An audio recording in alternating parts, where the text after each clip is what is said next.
नमस्कार। बांस की बात में मैं कादम्बिनी शर्मा हूं आपके साथ। और सबसे पहले इस वक्त जो खबर आ रही है, उत्तर प्रदेश के मुख्यमंत्री योगी आदित्यनाथ दिल्ली में हैं। थोड़ी देर पहले गृह मंत्री अमित शाह से उनकी मुलाकात हुई है। कल सुबह 11:15 बजे प्रधानमंत्री मोदी से मुलाकात करेंगे योगी आदित्यनाथ। इसके अलावा कल 12:30 बजे बीजेपी अध्यक्ष जेपी नड्डा से भी वो मुलाकात करेंगे। योगी यूपी के राजनीतिक हालात पर चर्चा करने आए हैं। हाल ही में बीजेपी ने यूपी के अपने नेताओं और कार्यकर्ताओं से फीडबैक लिया है। माना जा रहा है कि कोरोना संकट के दौरान योगी सरकार के कामकाज के तरीके को लेकर नेताओं और कार्यकर्ताओं में असंतोष है। इसका कोरोना संकट के बीच हुए पंचायत चुनावों में भी दिखा, जिसे लेकर पार्टी नेतृत्व काफी चिंतित है, क्योंकि 2017 में यूपी में बीजेपी को बड़ा जनादेश मिला था और पार्टी किसी भी सूरत में इसे गंवाना नहीं चाहती।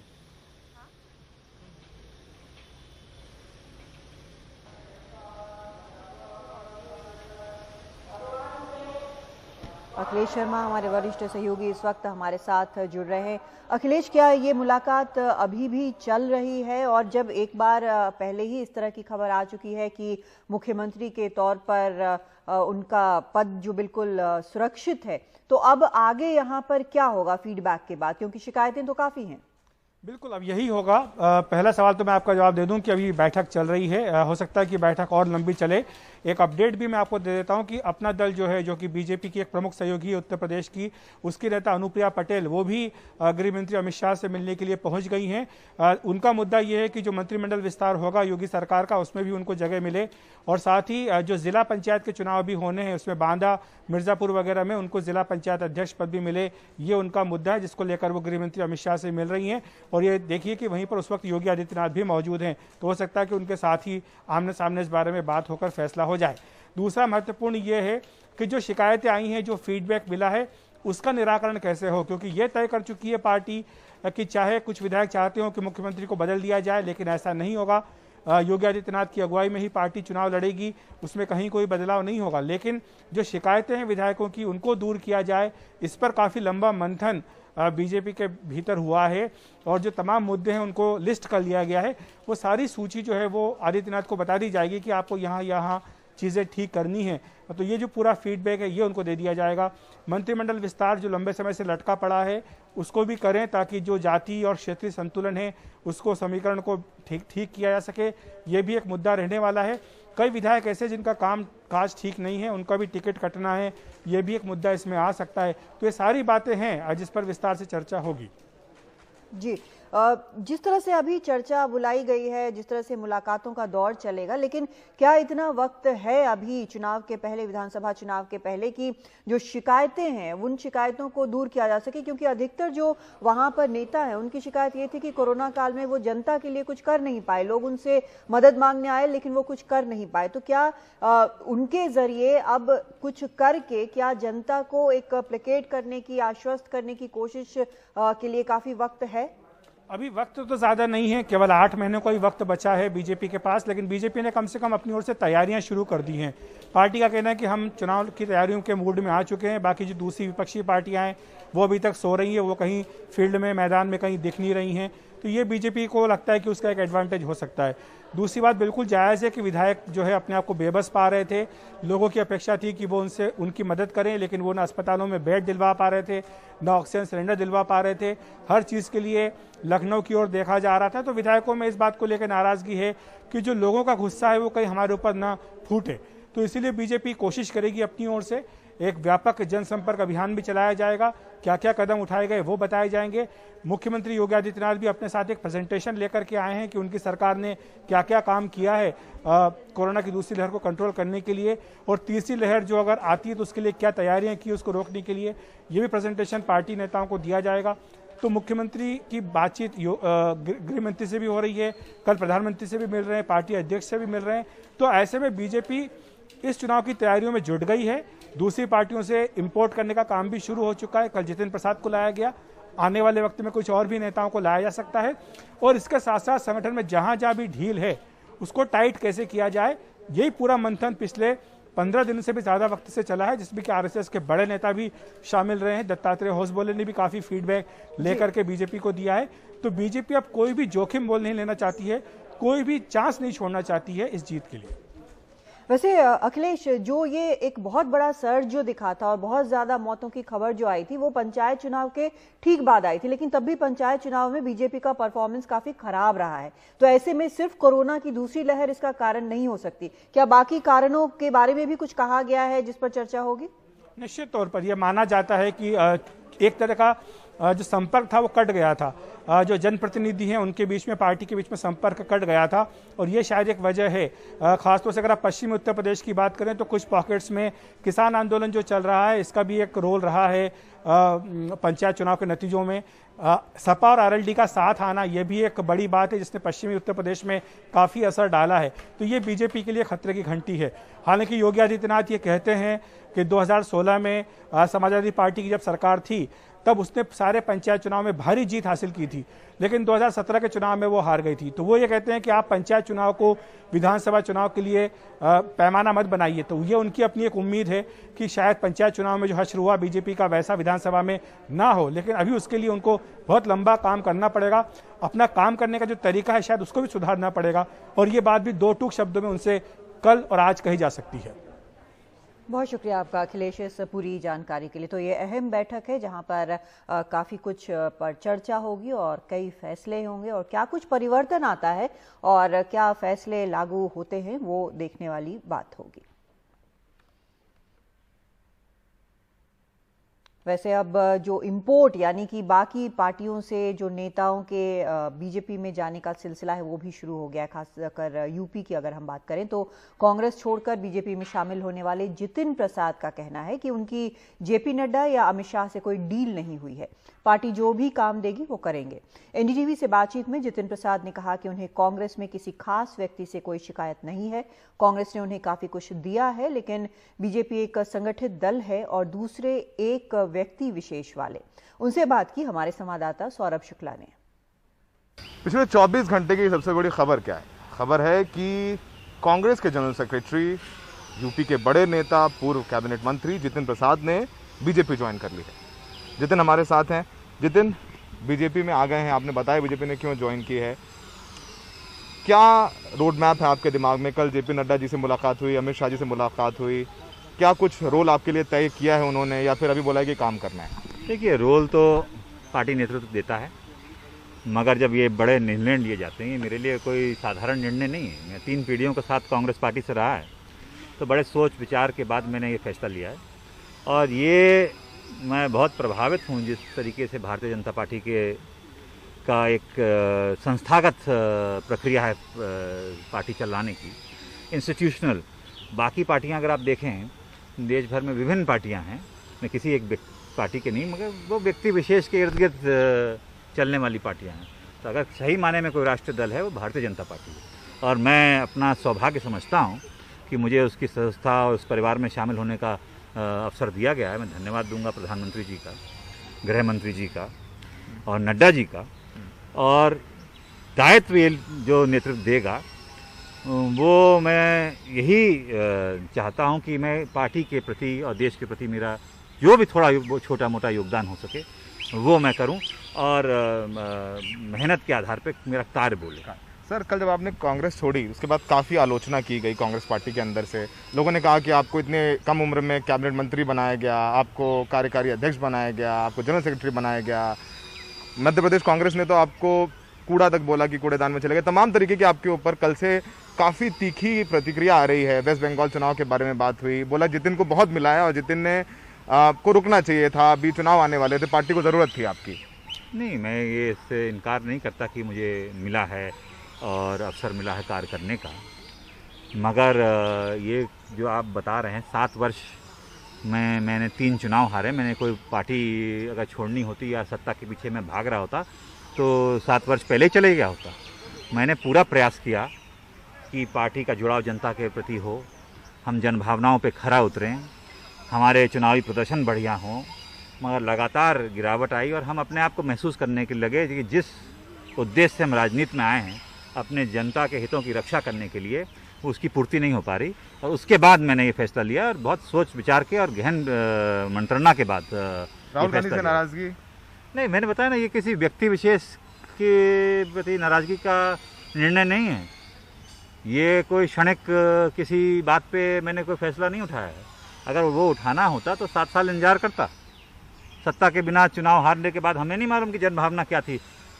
जब चुनाव में देखा है कि जनभावना भारतीय जनता पार्टी नरेंद्र मोदी जी के प्रति है, आस्था है इस देश की, और वो देश में जिस दिशा में ले जा रहे हैं वो आने वाले समय में भी आप देखिएगा कि पूर्ण विश्वास इस देश की जनता का आशीर्वाद भारतीय जनता पार्टी को सर मिलेगा। आखिरी सवाल आपसे। सर यूपी में हम I also report a lot in UP. वहाँ पर जो ब्राह्मण चेतना मंच चला रहे थे आप, और वो काफ़ी कुछ करंट रिजीम के खिलाफ थे, यानी योगी आदित्यनाथ के सरकार के खिलाफ था, और आपका आइडिया ही था कि जिस तरीके से ब्राह्मणों पर अटैक हो रहे हैं, बहुत सारी चीज़ें आपने लीगल असिस्टेंस भी की है, तो लोग ये कह रहे हैं कि कहीं ना कहीं जो आप लोगों ने लोग मोबिलाइज किए थे वो करंट रिजीम के खिलाफ थे। तो क्या आपको ये सपोर्ट मिलेगा जब बीजेपी में आ गए, जिसके खिलाफ अब तक यूपी में आप लड़ते आ रहे थे जितिन जी? ब्राह्मण चेतना परिषद का मैं संरक्षक हूँ, चला उसे कोई और रहे, मगर वो मुझे आमंत्रित करते थे और मैं जाता था, और प्रयास ये था समाज को संगठित करें, उनकी समस्याओं का निस्तारण करें, जहाँ अन्याय हुआ है वहाँ उनके अधिकारों की लड़ाई लड़ें। और अब मैं समझता हूँ जहाँ मैं हूँ, मैं और मजबूती से जहाँ अन्याय हो रहा है, और किसी भी समाज का हो, सिर्फ एक समाज की बात नहीं, मजबूती से उनके साथ खड़ा होकर उनके न्याय और उनके अधिकारों की लड़ाई लड़ सकता हूँ और लड़ूंगा। तो ये जितिन प्रसाद थे जिन्होंने कहा था कि मजबूती के साथ लड़ाई लड़ते रहेंगे। फिलहाल उन्होंने कहा है कि बीजेपी में उनको जो दायित्व दिया जाएगा वो दायित्व वो पूरे मन से निभाएंगे। सहयोगी शशिकांत झा के साथ दिल्ली में सौरभ शुक्ला, एनडीटीवी इंडिया।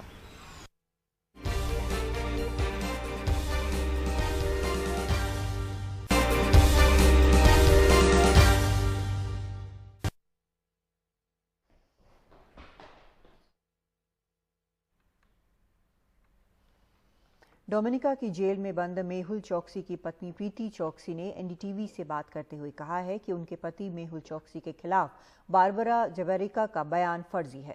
उन्होंने कई सवाल उठाए हैं। उनका कहना है कि ये कैसे संभव है कि वो लड़की ठीक उसी दिन सामने आई जब मेरे पति की बेल अर्जी पर सुनवाई तय थी। ये कैसे हुआ कि वो उस दिन सामने आई जिस दिन ये मामला दर्ज कराया गया? वो उसी दिन कैसे सामने आई जब हमने एंटीगा पुलिस से शिकायत दर्ज कराई? ये कैसे संभव है कि जब मेरे पति अगवा किए जा रहे थे तो सारे सीसीटीवी कैमरे एक साथ बंद हो गए? प्रीति चौकसी का कहना है कि अगर उनके पति झूठ बोल रहे हैं तो उन्होंने अपना पासपोर्ट एंटीगा में क्यों छोड़ दिया? उनके शरीर पर चोट के निशान कैसे हैं? उनके पास कोई सामान या पैसा आदि क्यों नहीं था? उन्होंने जॉली हार्बर पर खड़ी अपनी कार में चाबी क्यों छोड़ दी थी? उनके परिवार और वकील को उनका कुछ पता क्यों नहीं था? वो बिना वीजा के डोमिनिका में दाखिल होने की चूक क्यों करते?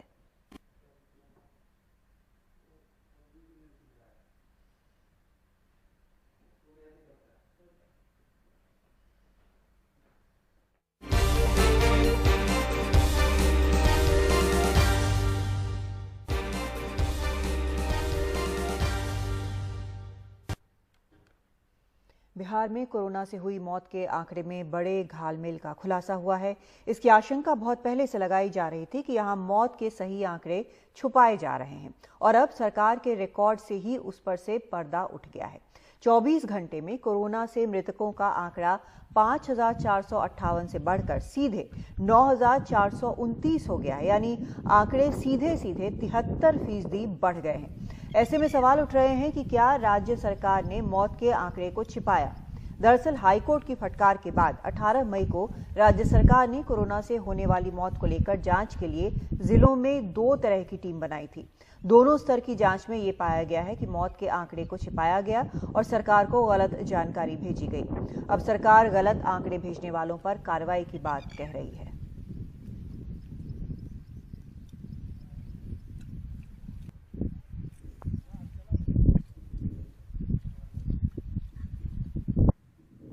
और बिहार के स्वास्थ्य मंत्री मंगल पांडे से इसी पर बात की है हमारे सहयोगी मनीष कुमार ने। कोरोना से हुई मौतों का पूरा जो आंकड़ा है बिहार सरकार ने रिवाइज किया है और नए आंकड़ों में 3,900 से अधिक नई मौतें सामने आई हैं। हमारे साथ बिहार के स्वास्थ्य मंत्री मंगल पांडे जी हैं। ये आंकड़े क्यों छिपाए आपने? छिपाए नहीं, बताए। ये हम लोगों ने खुजवाया और हमारी सरकार की मंशा बहुत साफ है। माननीय मुख्यमंत्री जी की इच्छा है। ये कोरोना महामारी हुई, बहुत सारे परिवार अचानक इस स्थिति में चले गए कि उनके परिवार के सामने आर्थिक संकट आ गया। तो हमारी मंशा ये है कि हम हर उस परिवार और व्यक्ति की तलाश करें जिसकी कोरोना पॉजिटिव होने के कारण मृत्यु हुई, और इसी क्रम में पिछले 15-20 दिनों से ये सारे जानकारी इकट्ठे करने के प्रयास जिला प्रशासन के स्तर पर किए गए, और जब जिला प्रशासन के स्तर से जानकारी उपलब्ध हुई तो फिर उसको इकट्ठा करके एक साथ जारी किया गया, ताकि समाज और लोगों की नजर में साफ होना चाहिए कि सरकार की मंशा है हर उस व्यक्ति को ढूंढना, तलाशना, उस परिवार को जहां भी इस विपदा के कारण कठिनाई आई है, और उसको सहयोग करना। देखिए, इसमें दो तरह की विसंगतियां हैं। एक तो कि सारे प्राइवेट हॉस्पिटल्स का फिगर अभी भी एडजस्ट नहीं किया गया है, और दूसरा जो क्रिमेशन का जो फिगर है और जो आपका एक्चुअल डिस्ट्रिक्ट का फिगर है, उन दोनों में मिसमैच है। नहीं, देखिए, मैं अभी भी कल भी जब हमारे विभाग के प्रधान सचिव ने सारे विषयों की जानकारी दी तो हम लोगों ने ये कहा है कि यदि अभी भी किसी को दावा है या लगता है कि हमारे परिवार का किसी का छूट गया जिसका पॉजिटिव है, कोरोना पॉजिटिव है और कॉज ऑफ डेथ लिखा हुआ है जो भारत सरकार के गाइडलाइन के अनुसार है, वो दावा करेंगे तो मुख्यालय के स्तर पे हम उस पर निर्णय करेंगे। और नेता प्रतिपक्ष तेजस्वी यादव ने आंकड़ों के इस खेल को लेकर नीतीश कुमार पर हमला बोला है। तो तेजस्वी ने ट्वीट किया है, उन्होंने लिखा कि नीतीश जी इतना झूठ मत बोलिए और बुलवाइए कि उसके बोझ तले दबने के बाद कभी उठ ना पाए। जब फंसे तो एकदम से एक दिन में 4000 मौतों की संख्या बढ़ा दी। नीतीश सरकार मौतों का जो आंकड़ा बता रही है उससे 20 गुना अधिक मौतें हुई हैं। नीतीश सरकार ही फर्जी है तो आंकड़े भी तो फर्जी होंगे।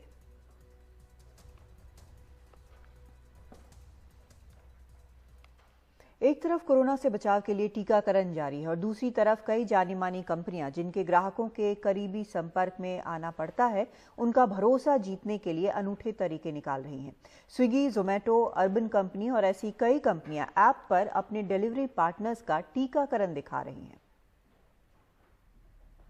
क्या टीकाकरण का सर्टिफिकेट आपको भरोसा दिलाता है जब आप किसी डिलीवरी वाले से कोई सामान या सेवा ले रहे होते हैं? खाना पहुंचाने वाली सर्विस जोमेटो या घर के बहुत सारे काम निपटाने वाली अर्बन कंपनी अब अपने ऐप पर बताती हैं कि आपके पास आने वाला उसका डिलीवरी पार्टनर टीका ले चुका है या नहीं। पहले वो उसका तापमान बताया करती थी। जो भी स्विगी में काम करते हैं सबको ये लग रहा है, अभी भी लग रहा है, जो लोग रह गए हैं उनको भी लग रहा है। बाकी जिस जगह पर भी डिलीवरी करने के लिए जाते हैं लोग पूछते ही हैं, तो इसलिए लगवाया था। मेरा वैक्सीनेशन हो गया है। 1 डोज या 2 डोज? 1 डोज। खाना डिलीवरी करने आए शख्स का वैक्सीनेशन सर्टिफिकेट देखकर राहत महसूस की। भले ही 1 डोज लगवाया हो तो भी अच्छा है। ऑर्डर लेने में मुश्किल से 1 मिनट लगता है और सैनिटाइजेशन तो हो ही रहा है, इसलिए वैक्सीनेशन का सर्टिफिकेट हो या ना हो ज्यादा फर्क नहीं पड़ता। जोमेटो के सह संस्थापक दीपेंद्र गोयल का कहना है, ग्राहकों की सुरक्षा हमारे लिए और हमारे डिलीवरी पार्टनर्स के लिए सर्वोपरि है, जिन्होंने महामारी के दौरान करोड़ों लोगों तक सुरक्षित और निस्वार्थ भाव से ऑर्डर पहुंचाए हैं। और स्विगी के सीईओ का कहना है, हजारों पार्टनर अपनी पहली डोज ले चुके हैं और हमें भरोसा है कि हमारे बेड़े का बड़ा हिस्सा आने वाले दिनों में टीका लगवा लेगा। जोमेटो के 1,60,000 से ज्यादा डिलीवरी पार्टनर हैं, जिनमें से 35,000 टीका लगवा चुके हैं। स्विगी ने 1.5 लाख से ज्यादा अपने डिलीवरी पार्टनर्स का टीकाकरण शुरू किया है, लेकिन अभी कुछ ही हजार को लग पाया है। अर्बन कंपनी अपने डिलीवरी पार्टनर्स के लिए टीकाकरण मुहिम चला रही है।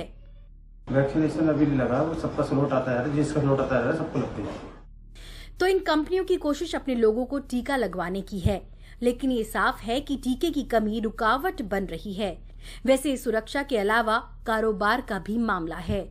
आखिर ग्राहकों को भरोसा दिलाना है कि वो उनकी सेवा लेकर भी सुरक्षित रहेंगे।